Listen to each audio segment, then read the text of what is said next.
Welcome everybody to Kisstory Science Theater. Today we are talking about the solo albums. Yeah, and today we have a special guest with us. Yes, of course. we do. Yes, his handle is VClan. VC Clan.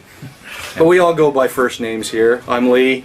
I'm Adam. I'm Dez. And I'm Alex. All right. So, Nice to have you aboard, Alex. Nice to be here, man. hey, we gotta have 4 for 4 albums. There you go. I didn't There you even go, think man. of that. There Did you you think go. of that? Beautifully done. Nice. There you go. So yeah, the solo albums. So, Released September 18th, 1978. but now I've always heard that they were originally from the original contract for them was signed much earlier than that, like in '76 or something We'll get like that. Lee here to read a blurb from the 1976 Ooh, I get to record read? contract. Nice. I get to read Between the red dots there. between the red dots. Yeah. During each year of the term hereof, including the option period, company shall have the right to request artists to deliver one album embodying performances featuring as the lead singer or solo voice thereof. One member of artist, hereinafter solo album, artist shall designate the individual solo voice, and company shall have the right of approval thereof, which shall not be unreasonably withheld. Such solo album shall not be deemed compliance with part of the recording commitment referred to in paragraphs 1.1 and 1.2, except upon delivery of every second solo albums, in which case each series of 2 solo albums shall then count as 1 delivered album, e.g. 4 solo albums count as 2 delivered albums. If you're a lawyer, I hope you understood that, because as I read it, I got lost. I gotta admit, I sort of You like lost me after the started like, second oh song. wow, man, check that guy out with his combined makeup. His That's amalgamated awesome. makeup. No, but so it was signed, sealed, and delivered well before the '78. Well, the option was. The option was. Yeah. But every single member of the band, in every single interview, and in Ace's book, I don't know if you've gotten there yet, Alex. I haven't Alex, gotten there, no. I just got it for Father's Day, You actually. did? Nicely I done. did. Way to go, kiddies. But everybody always says that this was an idea of early 1978. That they were like working along, they worked on the movie, and they're like, man, I'm really tired. Let's do something different. Yeah. So why does everybody We're tired of each other. kind of lie about that, do you think? I mean, it's not really a lie, I guess, because the option was there in 1976. Yeah, but how closely do you think they read the legalities as terms of the members of the band? I think Well, Gene would I'm have been sure the only Gene- one that really Yeah. read it. And Paul, too, I think. Yeah, but Ace and Peter, I would have figured have just kind of glazed over and went, But they must have known that they must have known that the option was there in their contract. So I guess it kind of seems a little more palatable as a natural organic growth. And I'm talking here about the Kiss story here, right? Not the reality of what's going on behind the scenes, but their kayfabe, to use a wrestling term, story.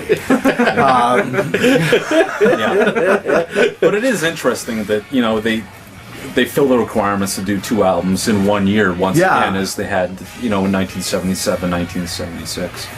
Keep that cash rolling in. Yeah. Although, not that these were a great cash cow for them, but we'll get to that later, I think. Yeah. I find it interesting. Like, I was looking at, the bootleg that we're looking at right now, I took a gander at that this afternoon, and just hearing some of the interviews, the way they're talking, at least closer to around 78, where almost every news story was kind of wondering, like, how long can these guys keep this up? You're right, Because yeah. it feels like even just within that short 2-year time span from 76 to 78, it was like all or nothing. It wasn't a slow progression. It was kaboom. It explodes. Oh, yeah.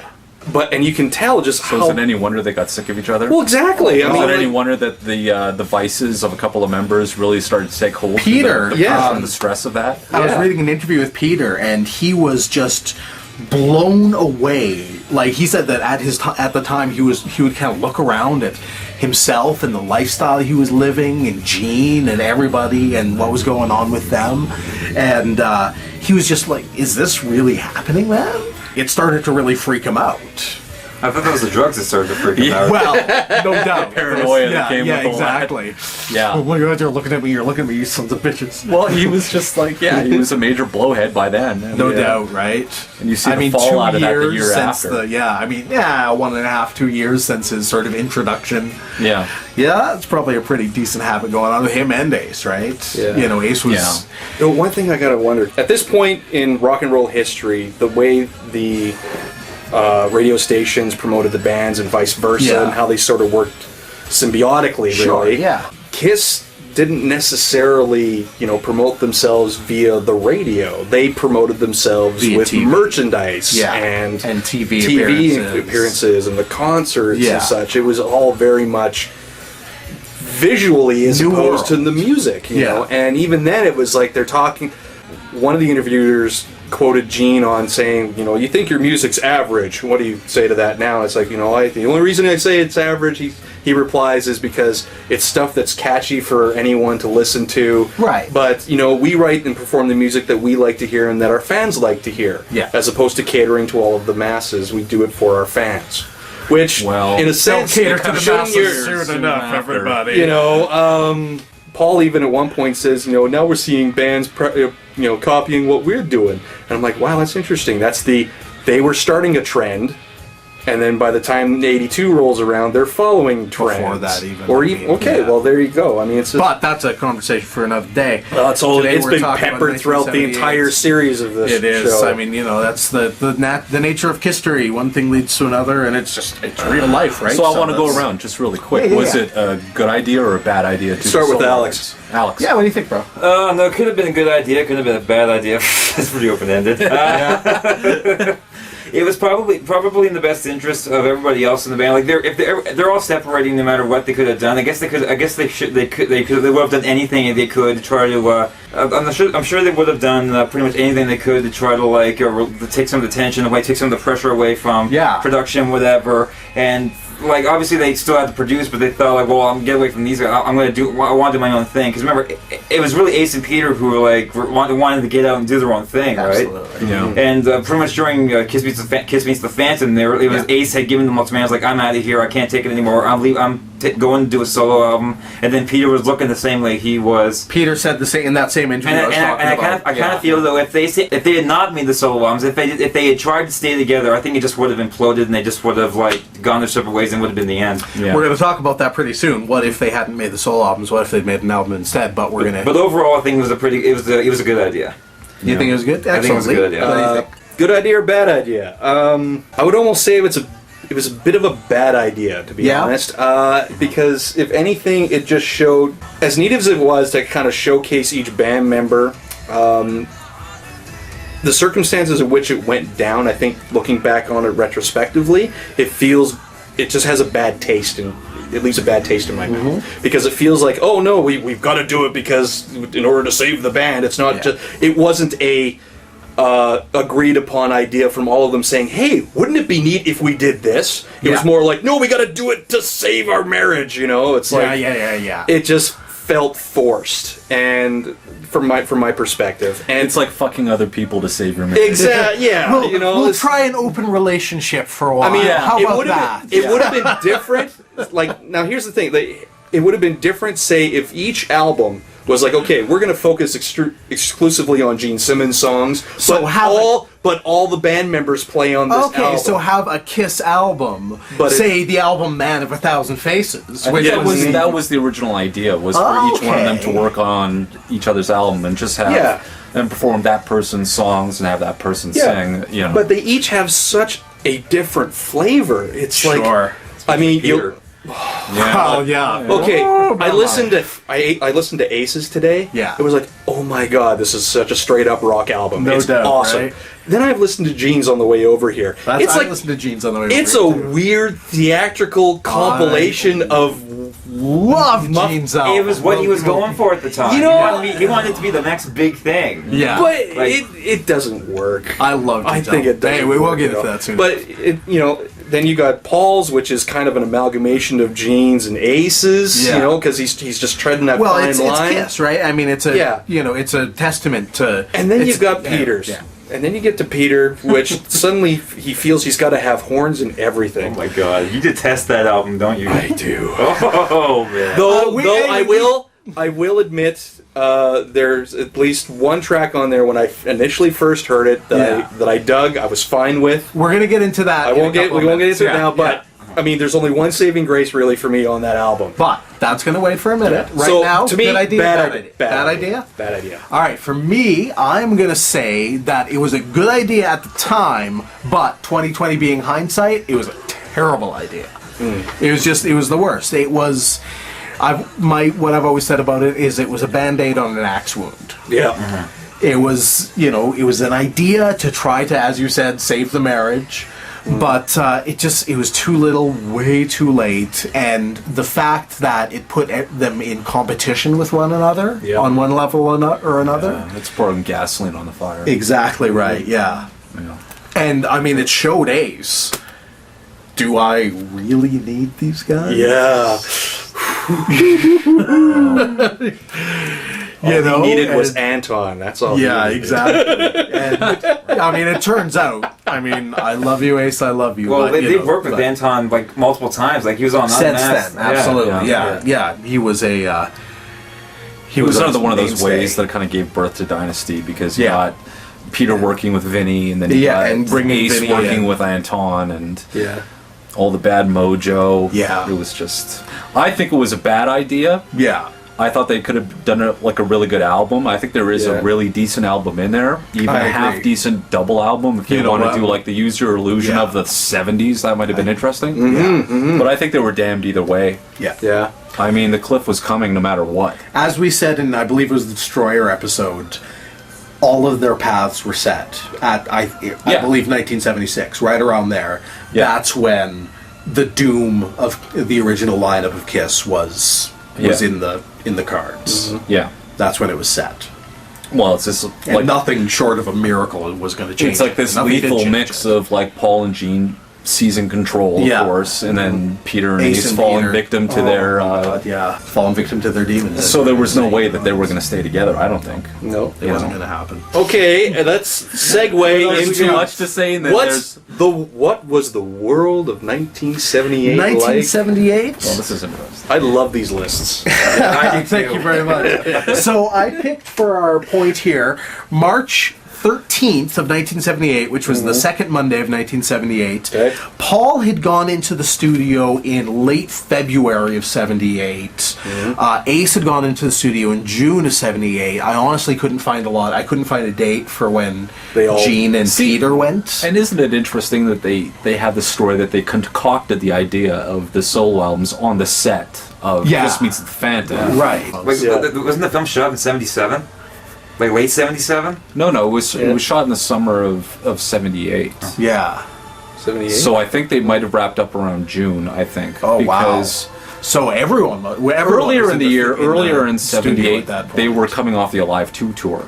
Still, so they went off the Alive 2 tour, and then they worked on the album after. Everybody out there, movie. look it up and let us know. Yeah. Kiss FAQ. Gene is 28 years old at this point. Paul is 26.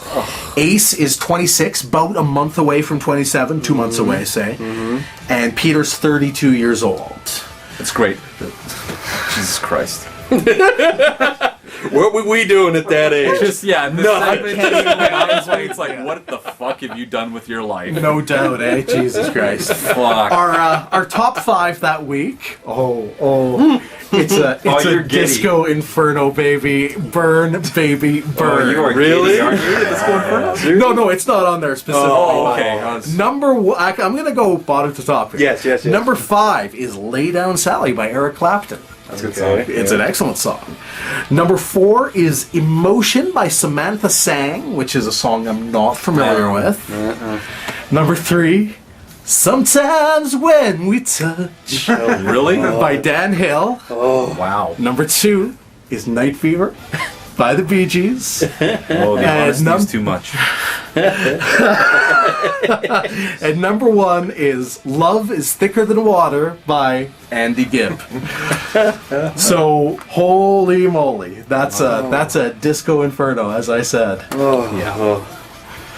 And Dynasty's just So it's around the now when corner. Kiss starts chasing trends, right? It They is. put a disco Well, album I in mean, next year. listen to Peter's album. The future lies right there with Vinny, right?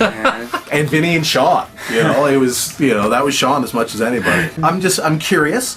What is I'd like to know what everyone's ranking of the albums are.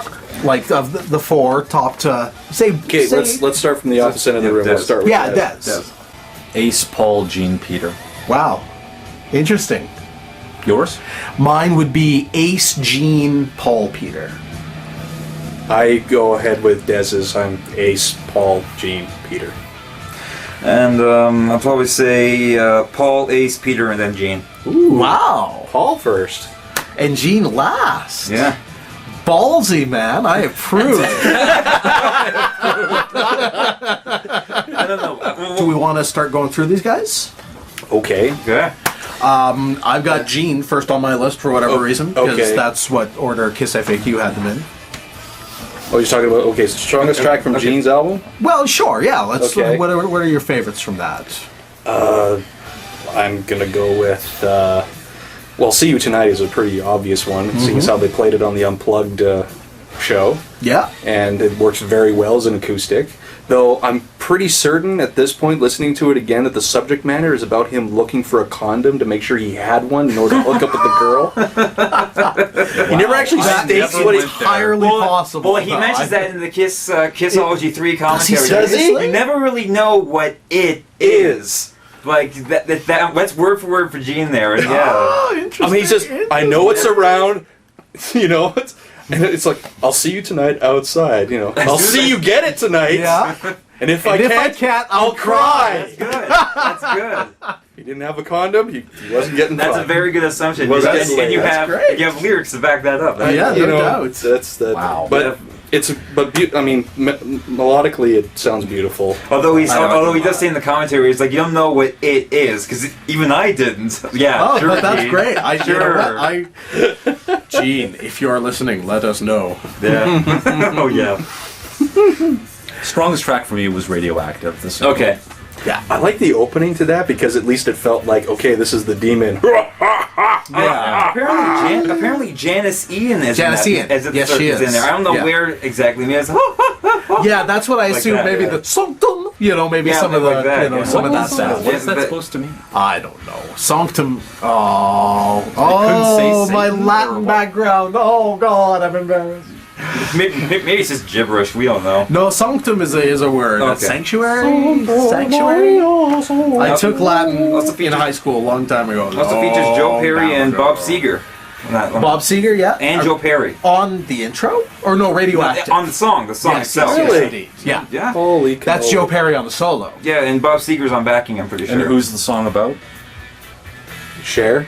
Yes. Is it? Really? Is it now? Oh my god. Well, they were. Well, I don't know. Was this before or after they were dating? Like after Sherry dated on the summer. They had met, according to Gene on FAQ, according to an interview with him, he was at a Casablanca party and Cher was there, and somebody from the album, maybe Sean Delaney, but maybe not. I didn't write it down. Basically just went right up to Cher and said, "How's it going? Love you. Do you want to be on Gene Simmons' solo album?" That was probably Sean. Yeah. Maybe. And Gene comes over and says, sorry very much, my dear, about Did about Gene just Sean throw a and, decapitated head into the audience, or was that somebody's wig? I didn't catch that. I didn't catch that either, man. I'm not gonna lie. I swear he just threw a head into the I audience. always thought it was a head. Wow. Gene talks to Cher, says, very sorry about Sean being abrupt with you or whoever it was. And basically they get to know each other, and there it is. And they started to get friendlier, as he says, I believe. Yeah. And she appears, of course, on Living in Sin, along with the now Chaz, formerly Chastity Bono. Yeah. He almost had the Beatles together for his album. I know. Yes, right? he had. Yes, I have that written here. Actually, he was going. It wasn't the Beatles. He's trying to get John Lennon and Paul McCartney, but there was some sort of scheduling conflict, and he couldn't get them. So what he did was he ended up getting two guys from Beatlemania. I know. Yeah. That's bananas, Yeah. right? He was just like, that's such a Gene decision. Sean Delaney, though, said that the one Beatle they couldn't get was Ringo. That's He what I was the heard one too. holding Yeah. out. Yeah, the two guys were featured on Mr. Make Believe, Always Near You, Know Where to Hide, and See You Tonight. Yeah. Well, Delaney said that. Of course, the That's Beatles right. didn't want to be credited, right? Oh no! Don't worry, boys. We'll keep it all under the table. It's gonna be all good. Yeah, and he's like, "Fuck it, we're gonna call it Gene Simmons and the Beatles." Okay, so I said See You Tonight. Adam? Oh, my strongest? Yeah. My strongest is probably also Radioactive, although I'm also a big fan of Man of a Thousand Faces and Mr. Make Believe. Who's the man? Yeah, I love those two. Jeff Baxter from the Dewey Brothers is on that track. Mr. Maple Leaf plays Is he guitar. now? Plays guitar. Oh, excellent. I didn't write down who the guests were because I figured we'd have the CDs here. I have them all. Also, I got them all here. Anyway, before I we figured start Alex talking- here was going to school us on all of it anyway. Yeah, no so. shit, eh? But the cursing starts. My God. Man of a Thousand features members of the New York and L.A. Philharmonic Orchestras. There you go. So Alex, what's your strongest? Mine is energy? probably Burning Up with Fever. Nice choice. I like that one a lot too. Special, mostly because that's because it has like the kind of false start. It's like 1, 2, Yeah. 1, 2, 3, 4. It's like, And then nothing. yeah, Seriously though, Gene, did you have to hire like the best classical guitarist in the world for that 20 seconds of twanging? I could have played that. It would have sounded reminds the me of same. Player's House of Frightenstein. It reminds me of like that guy sitting there with the guitar and then all the flowers falls on him. Oh my God, with the sitar. Yeah. Awesome. Dude. Anyway, I wanted to talk about the special guest on Gene's album because I mean, really, that's the main story here, right? You know, all the guest stars on Gene's album. Not that you can fucking tell. I can't Lassie? tell. Lassie, I know. What Yes. what was Lassie supposed to be I on? have no fucking idea. That's the one. Wait, That's the one guess I forgot hang to put on. on here. You mean the dog? Yeah, Yes. the dog. I'm not. Yeah. I think it was maybe When You Wish Upon a Star. Maybe I don't know. I can't remember. I wish I'd wrote that down. Me too. What does Lassie do? Does I she- can't even hear it. Bark. I can't even hear it. Maybe Howl. Who the hell knows? So yeah, you got Bob Seger on Radioactive, Living in Sin, as Alex said. Joe Perry on Radioactive and Tunnel of Love. Joe Perry, Aerosmith and Kiss would go way back. They had a gig together in like '74. So Yeah. you know, Skunk Baxter.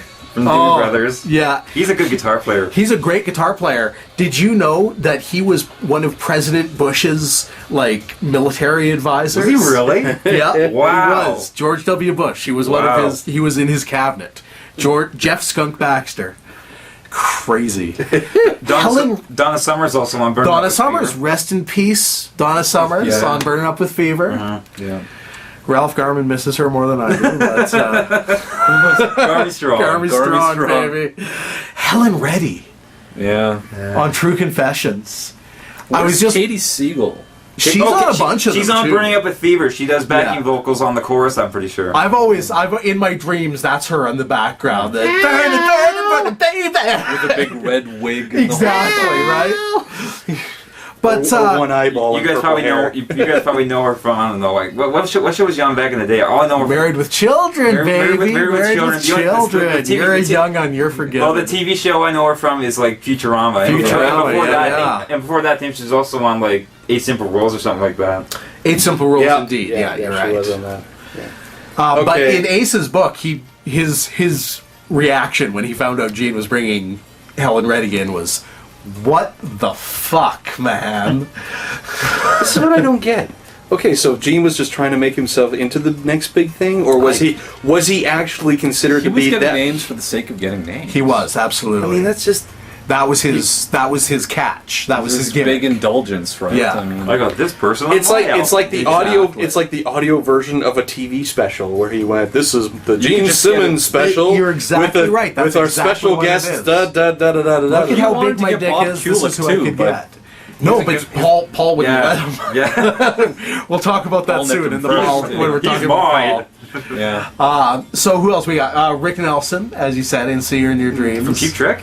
Yeah. I don't have that one. Oh no. I don't have that one. Yeah, Rick Nielsen. I missed that one. Rick Nielsen is on See You in Your Dreams. Cher, as I said, is on Yeah. Living in She's a Sin. phone call. With the phone call. Is this Gene Simmons? Of course, Beatlemania, as you said. That's a weird song. Michael Desbarres or Michael Desbarres. Michael DeBar on in See You in Your Dreams. yeah. as well. Yeah, there it is. Who's that? What's my He's that fucking guy. He was like a pop star in the 70s. He's an actor these days.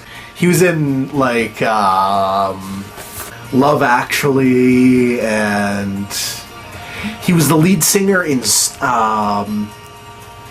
Okay, way too drunk to remember. Let's move on. Someone will let us know in the comments. So we also got, just a couple more guest stars I want to. Richie Rano, I actually don't know who that is, on Tunnel of Love, and of course the choir, the Mormon Circus College Tabernacle Singers. Choir? No, the Azusa Citrus College Choir is what. Yeah, there it is. I got it.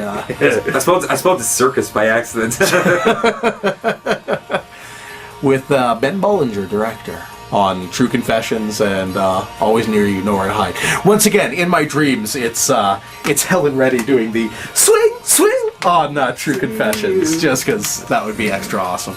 Yeah, after hearing all of what you just talked about, I'm like, Gene, you self-indulgent prick. And this surprises you in what way exactly? It doesn't really surprise me as so much as cements my opinion of the man. It's just, no doubt. I also want to add, I know how Gene wanted his to be the biggest and the best. Yeah. His is also the longest. I have that noted right here as well. It clocks in at 39 minutes and 5 seconds. And 12 tracks, is it? 11 tracks. Yeah. And he snagged Sean Delaney right out from Peter's. Yes. I mean, that was mostly Peter's fault. I think we'll talk about that in the Peter episode. Actually, I don't think Sean wanted to work with Peter that much. He totally did.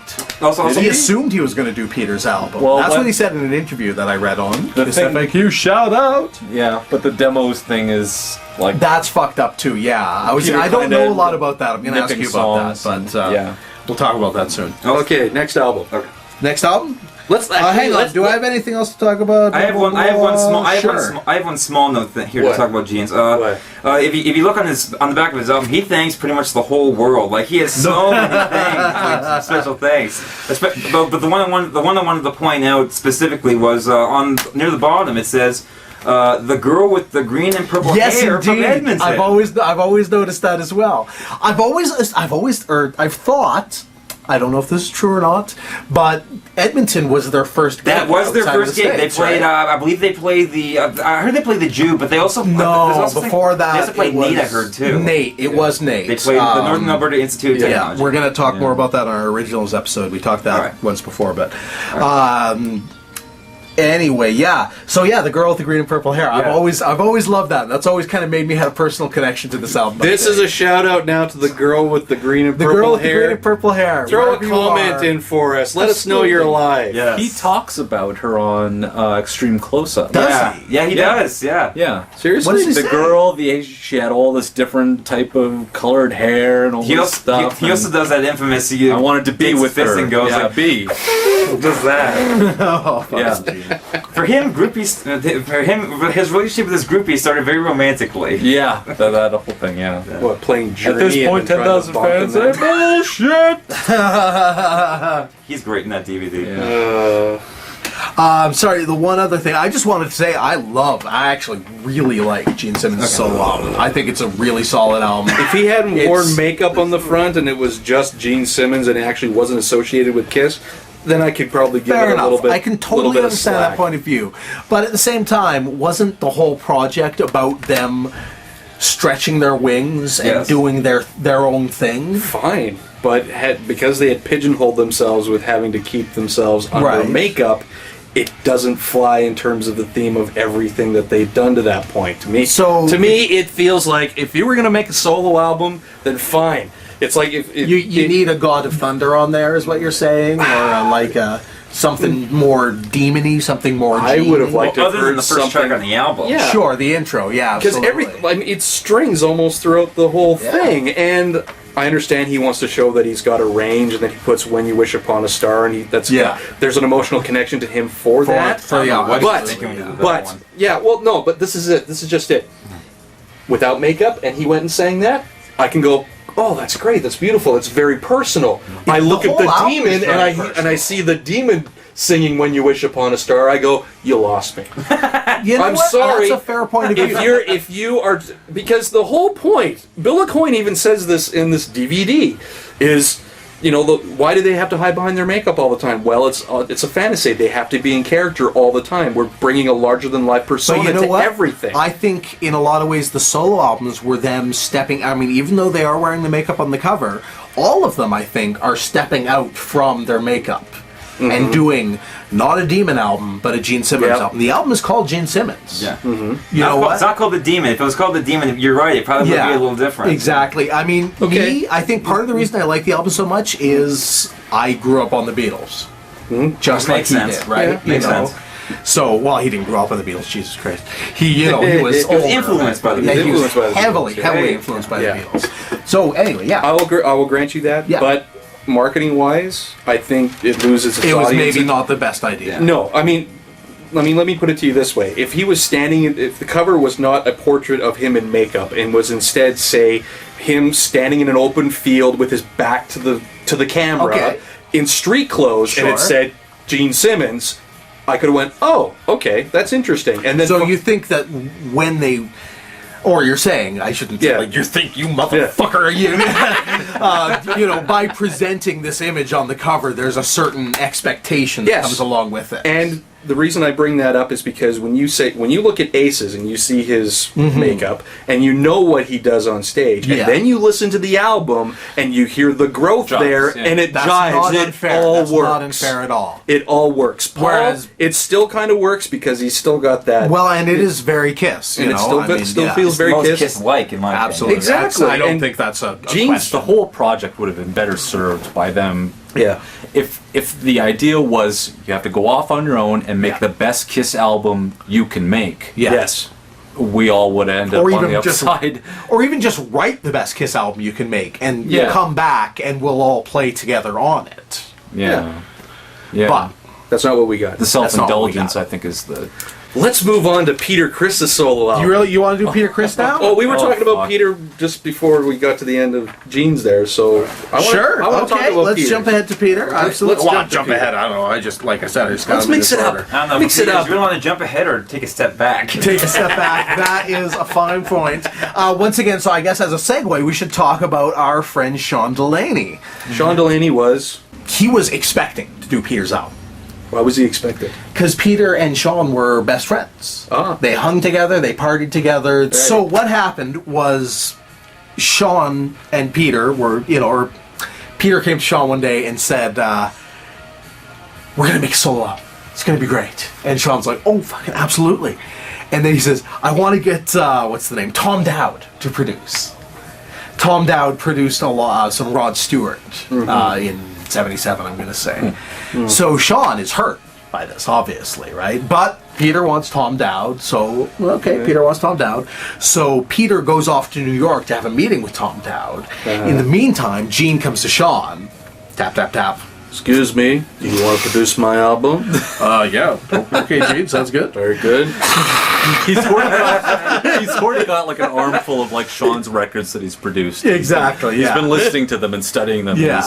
He's playing 20 questions with him before he even asks him to become Really? the producer. Yeah, he's like, Really? how'd you do this? How'd you do that? How'd you do blah, blah, blah, blah, blah. Oh, wow. I had And no then idea. eventually got around to asking him Are you going going to to, can you produce? Yeah. Wow. Yeah. So Tom Dowd, in the meantime, has no time for Peter. The material is not there at all, as far as he's concerned. And so he sends Peter back with his tail between his legs, so to speak. I can just see him whimpering the whole way. Well, apparently he did like a terrible, like a demo tape with He was Stan. so strung out. Yeah. He was so strung out at this point. Yeah. He'd just been in a really bad car accident as well. Oh, I heard about it. Yes. He's just recovering from it. Yeah. He was barely recovering. He was in the back seat. Well, He I wasn't forgot to write. He was driving, I think. I forgot to write No, he down. was in the back. Oh, he was in the back. Seriously? Yeah, yeah. So I think it was one of their roadies was The in the tour car with them, manager, the tour manager. Fritz Postlethwaite, or You however- are absolutely right, Postlethwaite. Yeah. That's the last name. Bill Coyne was in the passenger seat. Was he? And Peter was in the back. Wow. So he suffered. He broke his fingers, his ribs, and his nose. He lost vision in one eye, and he had to get facial plastic surgery on like his forehead and cheek. Yeah. And you know what? Wow. I have always thought that there is a bit of a facial difference in Peter Criss around this time. Huh. And Kind of like that Mark Hamill Star Wars Empire Exactly thing. Huh. right. Wow. I Just did not like know that That about is- him. I did not know that about Yeah. Peter. He didn't even. Well, he wrote a few of his songs, but a lot of the songs were written for his pre-Kiss band lips. A lot of most Like, of the, so, like, so, a so there you good go. chunk He of them wasn't, are really, wasn't in songs. good. He wasn't in the best shape to actually write songs. And even the songs That's that the he case got, with a lot of Peter's song. Baby Driver's an old song. Yeah. Dirty Livin's an old song. but some of them, like again, like "Don't You Let Me Down," is like hardly changed from the Lips version. Apparently, Yeah? it's like virtually the exact same song. Wow. And basically, from my understanding, Peter got co-writing credit essentially by adding a line. Yeah, If that. yeah. And even Sean, now here's the crazy thing with the Sean Delaney songs that are co-written. Peter gets co-writing credit and 50-50 royalties with Sean, but Sean retains the copyright. Yeah. yeah. So in my mind, that means Peter didn't fucking write a note on that song. yeah. And he got on there basically as a contractual thing. Delaney Now, went down there to like help him make a demo tape to get a Exactly, fucking right? producer. He and they he took did his songs. which one did he do? Well, what was that first song that he did? So you're saying that Peter... Kiss the Girl Goodbye. Sean did as a demo. So when Peter went to solicit to get his solo album done, he got royally screwed in terms of the copyright? Is that... No, Peter, No. in fact, had Well, the what- fucking balls. One of the song, there was one song called "Spotlights and Late Nights," something like that. Talk about the like on the demo or actually on the album. This is the one demo from the Peter Okay. Criss album, and he got songwriting credit. It was the same deal, 50-50 royalties, co-writing credit with Sean, and Sean Delaney recorded it on an album of his own. And Peter had the balls. Oh, Spotlights and Lonely Nights. That's what it's called. And Peter had the balls to sue Sean for royalties. Oh man. Awesome. Your best friend, right? Yeah. Nicely done, Pete. So I think to get Peter's album, you have to understand how he was brought up. And the fact that he's a little older than everybody else. He was born in December of 1945, right? He's older than my mom. He's a little younger than my mom, but just a little bit. Half a year or so. But anyway, yeah, like he's older than everybody else. And I think that shows, absolutely. And he said at the time he wanted to make an album inspired by his own roots, Well, I not got that right necessarily here. a Kiss album. Yeah, I got that right here. What's the quote there, if you got it there? No, it's he went for more for his roots and humble beginnings, like he from like jazz, swing, R&B, Yeah. and reggae. I don't really see a lot of reggae in there. I but don't hear reggae again, at all. No, I think there's one... Yeah. track in Soul there. rock. Which That's what one? he calls it. Soul Which rock. one? I would you say can't... is I reggae? can't... So which ones did Peter just like go up and steal from Sean? It's either Rock Me Baby or something like that. I Can't Stop the Rain. That's a good song. Yeah. I think Easy Thing might have been another one. See, now, It's got to we're- be in the Yeah, let's look at the songwriting credits. Rock Me Baby, Yeah. Easy Thing, yeah. Yeah. And you see now, that's the one song that struck out at me when I heard the album. And I Can't Stop the Rain. Easy Thing. And I Can't Stop the Rain. That's another one. Fucker stole it right from him. Easy Thing was, Now- I think, the strongest track off the whole album. So was it I Can't Stop the Rain that Sean Delaney was sitting across from Peter Yeah. and singing along with him? Yes. Nice. That's what my Part of that's what I my Can't cousin Stop said. the Rain is my voice. Quote, unquote, Sean Delaney. Excellent. I thought I it might still have been Easy contend, Thing. though, if 'cause Peter came out with like a hard fucking rock album, like 10, like Yeah. you do like 9 Black Diamonds, Yeah. and you could have your Hell, best ballad in the middle. throw nothing to lose. He could have in stuck there, it up too. everybody's ass. A Absolutely. hooligan in there. Sure. And you know what? Yeah, That's- absolutely. This There is you what I go. find weird about it, is because... I mean, it is a bizarre transition. Yes. But at the same time, when you hear Hooligan, and when you hear some of the tracks that he'd done up to this point, Yeah. it ain't that bizarre. I guess. You know, like, I mean, But- his tracks had always had... Completely left field. Exactly, right? I mean, you know, he'd sung a lot of Ace tracks, like Strange Ways and that sort of thing. But the songs that Peter actually contributed... Well, who wrote Getaway? Oh, that was I'm pretty sure that was Ace. That was Sounds another right. Ace one? Ace wrote a lot of songs for Peter. I could be Really? wrong, Okay. but I'm pretty sure it was Ace. Okay. Because I'm just thinking about when you hear him on the Kiss albums, up prior to the solo albums, they're all very strong the way he sings them. Rock and fucking roll. You know, and you said before, voiced. Adam, that you felt that Peter had the best voice in the band. I do. In a lot of ways, I do. I think he's got the best rock and roll voice. Where he's not. I think Gene once described it as a Wilson Pickett kind of voice. Sure, that's fair. But you'd almost expect that. Again, you know, if you don't know much in terms of the history of each of the, you know, the personal history of any of these guys, which as a Kiss fan, I don't think you would necessarily know because you've got this history of their personas. Yeah, I mean, obviously right? at this point everything's hanging out there, but in '78 they still pretty much kept under the radar. Yeah, they kept everything under wraps. Yeah. So when you come out and say, "This is what I'm going to do," and suddenly you're not getting the Black Diamond, no, you're not getting Hooligan, you're not getting Getaway, you're not getting, you know, Hard Luck Woman. You're not getting. Can you imagine if Peter would have had a top 10 single off his solo album? Well, it's funny. How bad would Gene and Paul fucking flip the fuck out? I know. How bad did they flip out about What is he doing? It's funny. He's on a massive mountain of blow. He does blow. At one press conference, he does it. I have to start doing blow. Well, it's funny you say that because Peter, he actually had 2 singles off his solo album. I mean, Yeah, I he think was the only that's one to have only one to two. have 2. that's a testament to actually the poor sales of the I album. don't think either Well, one charted, did they? I think the Sorry? second album. Did I they think chart?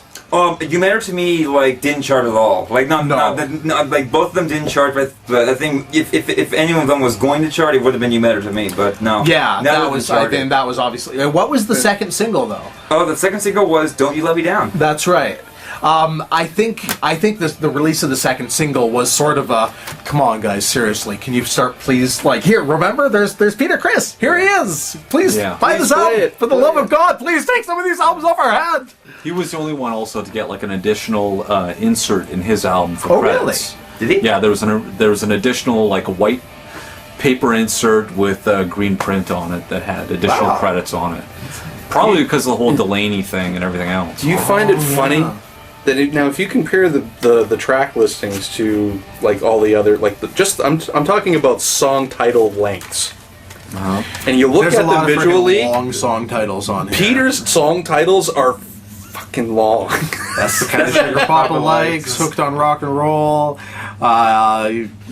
Don't You Let Me Down, fucking Kiss the Girl Goodbye. I never noticed this in the liner notes here for the remasters version of Peter Criss's solo album. Kiss the Girl Goodbye. Kiss is the in the Kiss logo. Yeah. Nicely done. You know, I tried listening to this album with trying to remove the sound of the horns and the sax and all that stuff, and just try to insert it's integral to hard the style. guitar. All you would hear was drums. How would this work? You know? Yeah, really. You had to strip everything away.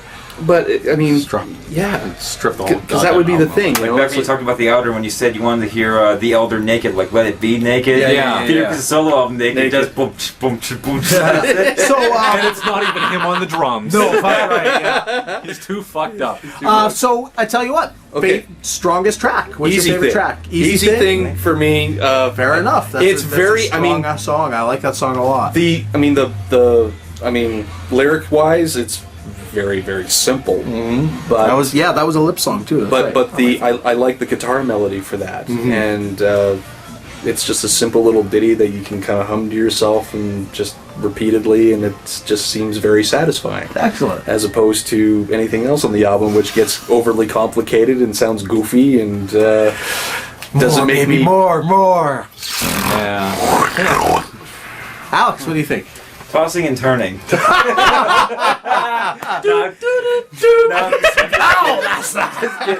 I'm just kidding around. Although I know it is a catchy song. You know what? I got a soft spot. My on the album is probably That's the Kind of Sugar Papa Likes. I like it just because it's a really catchy tune. Yeah. You Matter to Me, I give a close second. I think Podcast actually played one of the original. The original version by Lips of Kind of Sugar Papa Likes, and it actually sounds.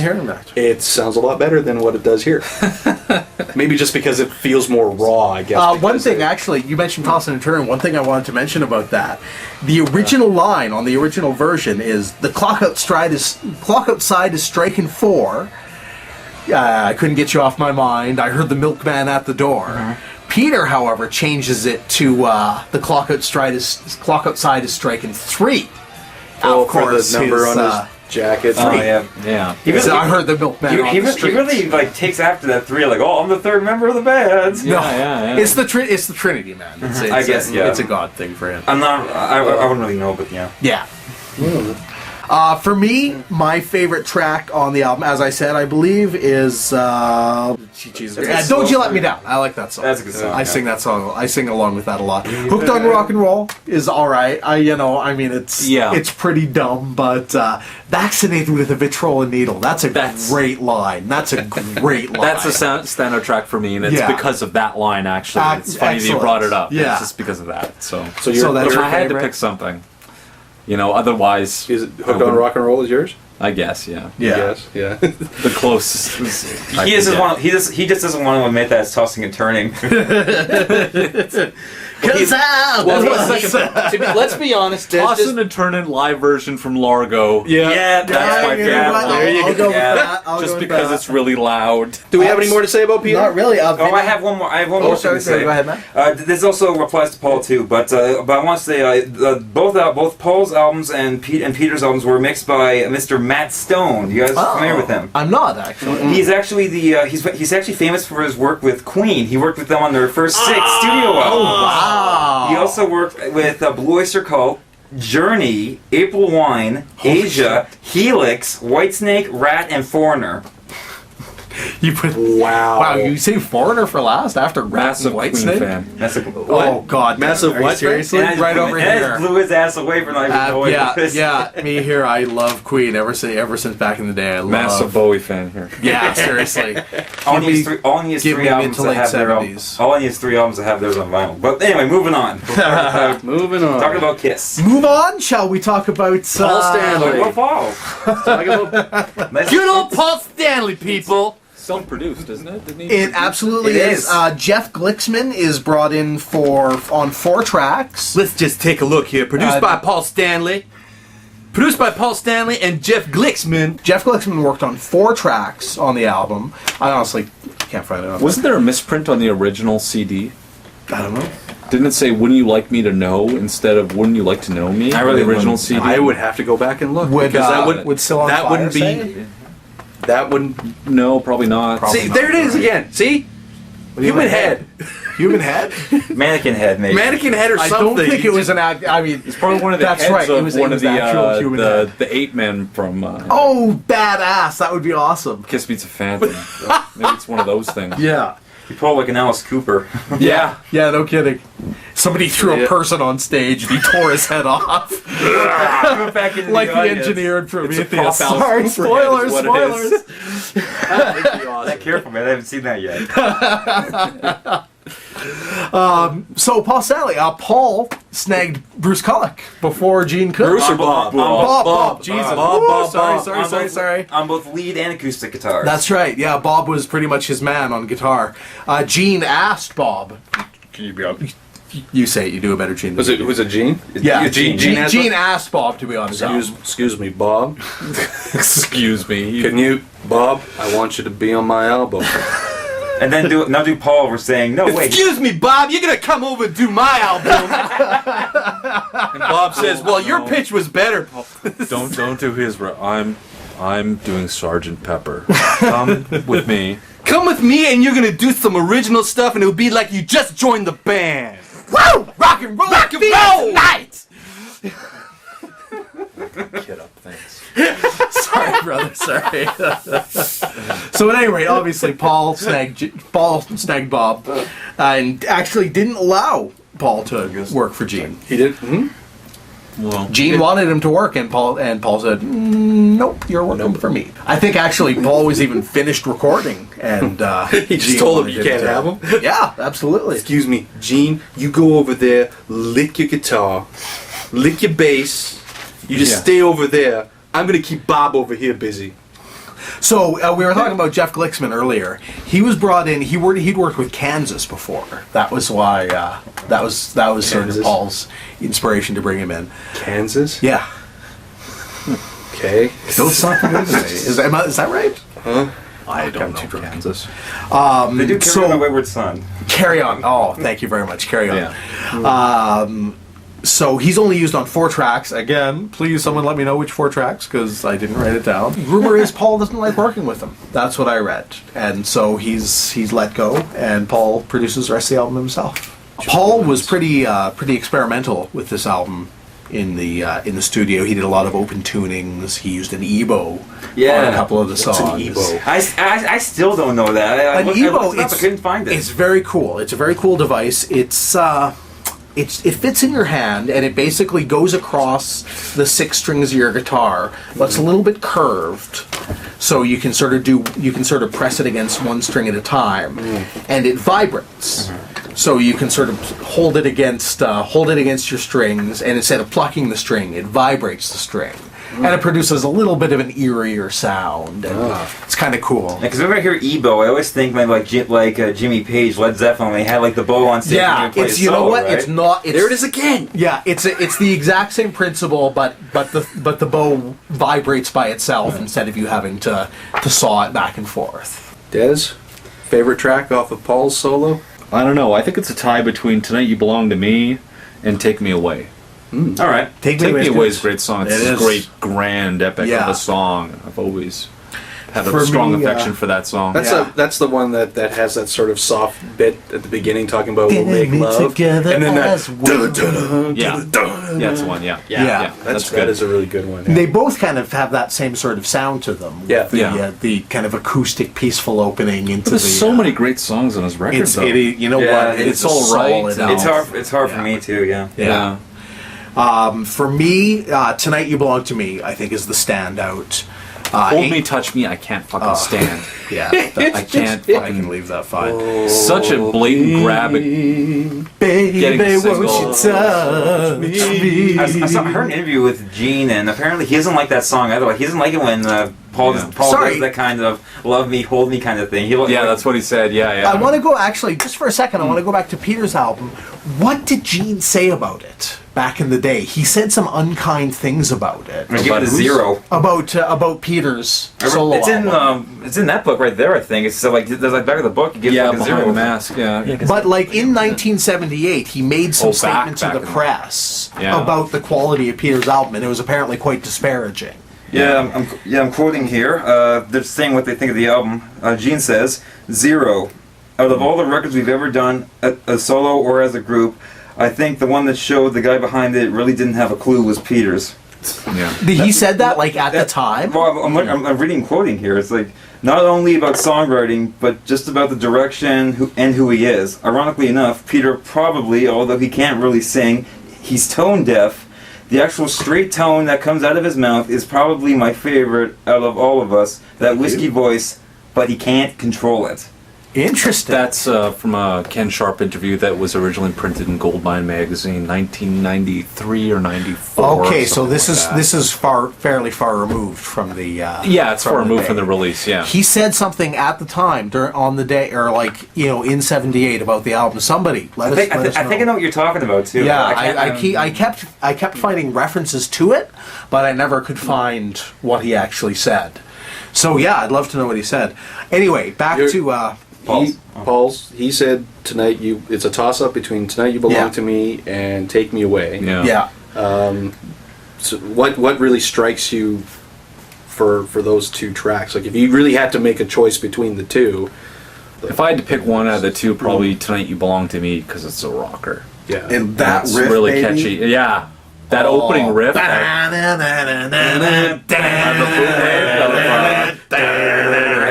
When he brought it back for his solo tour, in '88, when he had Bob was in the band and stuff like that, it was fucking fantastic. He also played it on his recent solo tour when he did for the One Life Kiss DVD. That's right. Wow. Yeah. He also played Magic Touch, which was a great live. Yeah. But that's another story. Yeah. Okay. So for me, again, obviously, as I probably pretty much just revealed, Tonight You Belong to Me is my favorite on the album. Ain't Quite Right and It's All Right are kind of the Ain't Quite Right are the backups for me. Honestly, I like most of the songs on this album. Same with Gene's, and like this one. Honestly, there's not many that I skip when On a scale of 0 to 5, Paul and Gene both gave each other a 2. Yeah. That's a little harsh. That's hilarious. I'd give them both. And they gave themselves a 5. To be perfectly honest. The most harsh comment that I found, though, was Paul giving Ace's album close to a 3. Close to a 3? That's what he said. Close to a 3. Paul. Such bullshit. Did he elaborate on that, or did he? It's in the book. It's in the book. Yeah. That's fucking bullshit. No, he said he gave it close to 3 because at least it was honest. I'm just gonna read that. Oh, well, that's one thing. That's an interesting quote that I found of Paul. He said, "It's like a learning experience for each of us about the others. For me to listen to Ace's album is for me to know where Ace is at musically." Okay, it says right here on the back what songs John Glicksman worked on, because you got a little number 2. There's a little number 2, and they got Lay them it all on here. us, baby. All right, Glicksman worked on "Take Me Away," "Together as One," "It's All Right," "Love in Chains," and "Goodbye."